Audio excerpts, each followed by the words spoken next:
राम राम भाई सभी को। तो आज हम लोग महाजनपद काल का कुछ क्वेश्चंस बचा हुआ था, वो सब देखने वाले हैं। ठीक है, महाजनपद काल का कुछ क्वेश्चंस रह रहा था, वो सब देखने वाले हैं। तो आज क्वेश्चन नंबर 18 से देखेंगे और ये महाजनपद काल का पार्ट 2 है। ठीक है, दूसरा पार्ट है, एक पार्ट और आएगा जिसमें कुछ क्वेश्चंस और होगा। तो आज सेकेंड पार्ट कर लेते हैं, कुछ क्वेश्चंस है और क्वेश्चन नंबर 18 से आगे देखेंगे आज। तो चलिए आज को शुरू करते हैं क्वेश्चन नंबर 18 से। सूची 1 को सूची 2 से सुमेलित कीजिए।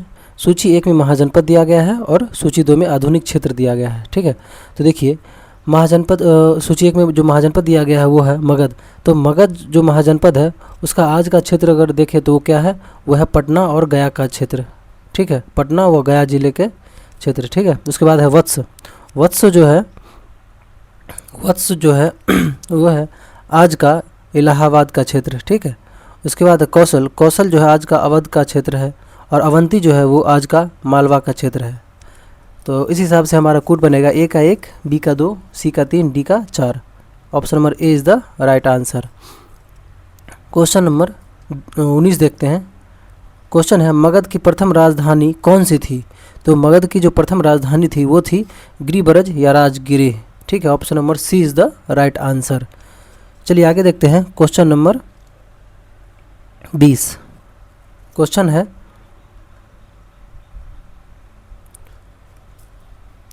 किस शासक द्वारा सर्वप्रथम पाटलिपुत्र की किस शासक द्वारा सर्वप्रथम पाटलिपुत्र का राजधानी के रूप में चयन किया गया। किस शासक के द्वारा किया गया था, तो वो किया गया था उदयन के द्वारा। ठीक है, option number C is the right answer, Udayan. आगे है क्वेश्चन नंबर 21। देखिए 16 महाजनपदों की सूची उपलब्ध है, कहाँ उपलब्ध है, महाभारत में, अंगुत्तर निकाय में, छांदोग्य उपनिषद में, संयुक्त निकाय में। तो वो उपलब्ध है अंगुत्तर निकाय में। Option number B is the right answer. चलिए आगे देखते हैं क्वेश्चन नंबर 22। क्वेश्चन है निम्नलिखित में से मगध का कौन सा राजा सिकंदर महान का समकालीन था। तो वो घनानंद के समकालीन था। ठीक है, option number C is the right option number B is the right answer. Ghananand जो है वो सिकंदर के समकालीन था। ठीक है, option number B is the right answer. चलिए आगे देखते हैं क्वेश्चन नंबर 23। प्रथम मगध साम्राज्य का उत्कर्ष किस सदी में हुआ था। तो वो हुआ था 6ठी सदी ईसा पूर्व में। 6ठी सदी ईसा पूर्व में। Option number B is the right answer. आगे है क्वेश्चन नंबर 24।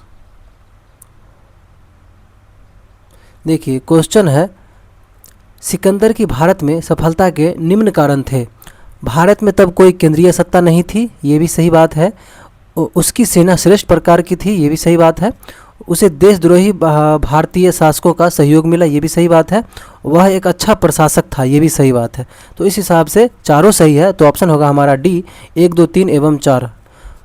चलिए आगे देखते हैं क्वेश्चन नंबर 25। सूची 1 को सूची 2 के साथ सम्मिलित कीजिए तथा सूचियों के नीचे दिए गए कूट से सही उत्तर चयन कीजिए। ठीक है, देखिए इसमें राजा दिया गया है और राज्य दिया गया है। तो देखिए प्रघोत जो है वो कहाँ का राजा था। तो प्रघोत जो था वो अवंती का राजा था। ठीक है, अवंती का राजा था प्रघोत, सी 1 का 3। उसके बाद उदयन। उदयन जो है वो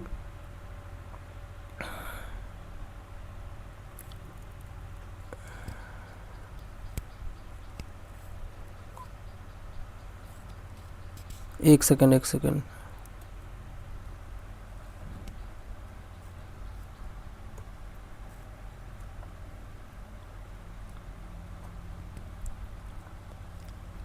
देखिए प्रघोत जो था वो अवंती का राजा था। ठीक है, उसके बाद है उदयन जो है उदयन जो है वो वत्स का राजा था। ठीक है, प्रसेनजीत जो है प्रसेनजीत वो कौशल का राजा था। ठीक, उसके बाद अजातशत्रु जो है वो मगध का राजा था। ठीक है, तो इस हिसाब से हमारा कूट बनेगा ऑप्शन नंबर सी 1 का 3, बी का 2, सी का 4, डी का 1। ठीक है, चलिए आगे देखते हैं क्वेश्चन नंबर 26।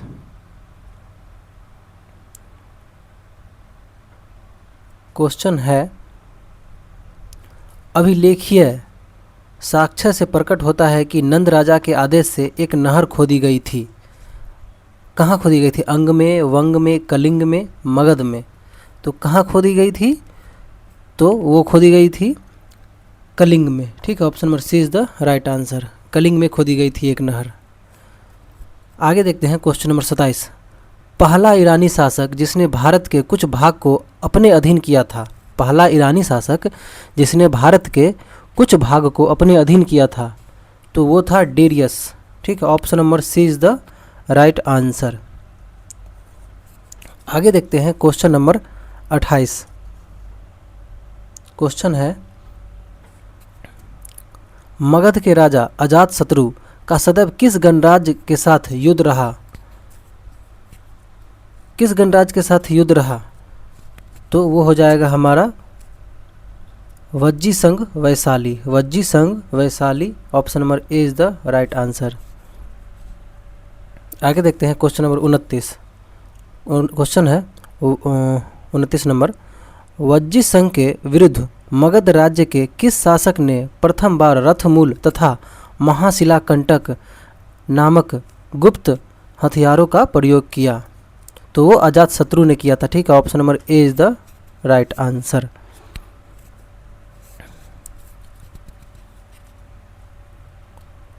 आगे देखते हैं। हाँ, एक चीज़ देखिएगा, ये जो रथ मूसल है, ये रथ मूसल नामक हथियार था तथा महाशिलाकंटक, ये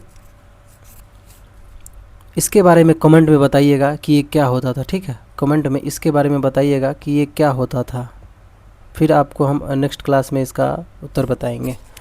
पहले आप लोग कमेंट में बताइएगा कि रथ मूसल और शिलाकंटक क्या होता था। ठीक है, आगे देखते हैं।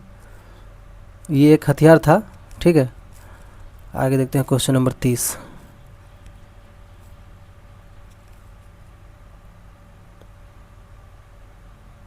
क्वेश्चन है, नंद वंश का अंतिम सम्राट कौन था? तो वो था Ghananand. Option number B is the right answer. आगे है, भारत में सिक्कों या मुद्रा का प्रचलन कब हुआ? तो वो हुआ था 600 ईसा पूर्व में। सी इज द राइट आंसर। 31 का सी। 600 ईसा पूर्व में सिक्कों का प्रचलन आरंभ हुआ था। ठीक है, भारत में सिक्कों या मुद्रों का प्रचलन कब हुआ? तो वो 600 ईसा पूर्व में हुआ। आगे देखते हैं क्वेश्चन नंबर 32। क्वेश्चन है, निम्न राजाओं पर विचार कीजिए। अजातशत्रु, बिंदुसार, प्रसेनजीत, इनमें कौन बुद्ध के समकालीन थे? तो देखिए, जो बुद्ध के समकालीन थे वो थे अजातशत्रु और प्रसेनजीत, यानी 1 और 3। Option number C is the right answer. चलिए आगे देखते हैं क्वेश्चन नंबर 33। क्वेश्चन है, 6ठी सदी ईसा पूर्व के दौरान बड़े राज्यों के उदय का मुख्य कारण क्या था?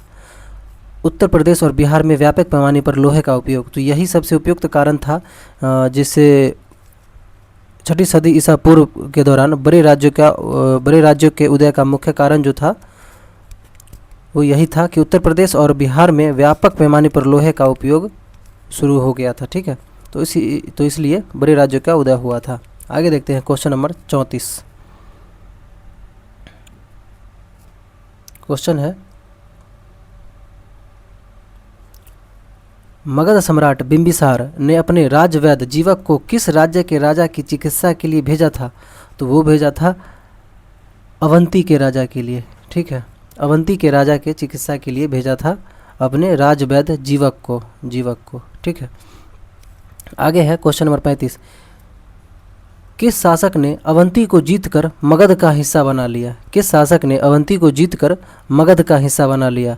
तो वो बना लिया था शिशुनाग ने। शिशुनाग ने। Option number C is the right answer. Shishunaga ने जो है वो अवंती को जीतकर मगध का हिस्सा बना लिया था। सी इज़ द राइट आंसर। चलिए आगे देखते हैं क्वेश्चन नंबर 36। क्वेश्चन है, किस मगध सम्राट ने अंग का विलय अपने राज्य में कर लिया? किस मगध सम्राट ने अंग का विलय अपने राज्य में कर लिया? तो वो किया था बिंबिसार ने। Option number A is the right answer. आगे है क्वेश्चन नंबर 37। क्वेश्चन है, शिशुनाग ने किस राज्य का विलय मगध साम्राज्य में नहीं किया? शिशुनाग ने किस राज्य का विलय मगध साम्राज्य में नहीं किया? तो देखिए, वो अवंती का तो विलय कर ही चुका था। ठीक है, वत्स का भी विलय कर ही चुका था। जो नहीं किया था वो था Kashi. Option number D is the right answer. ठीक है, 37 का डी। चलिए आगे देखते हैं क्वेश्चन नंबर 38। क्वेश्चन है, काशी और लिच्छवी का विलय मगध साम्राज्य में किसने किया? काशी और लिच्छवी का विलय मगध साम्राज्य में किसने किया? तो वो किया था अजात शत्रु ने। ठीक है, option number B is the right answer. Ajatashatru ने जो है काशी और लिच्छवी का विलय मगध साम्राज्य में किया था। आगे देखते हैं क्वेश्चन नंबर 39। मगध साम्राज्य के बारे में कौन सही नहीं है?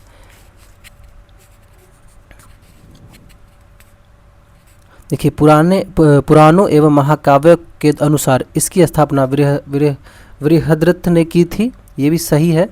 महापद्म नंद ने इसे सर्वाधिक विस्तार प्रदान किया तथा सर्व छत्रांतक एवं इक्वाट की उपाधि धारण की। तो यही होगा सही नहीं, क्योंकि 40 नहीं, ये भी सही है ना।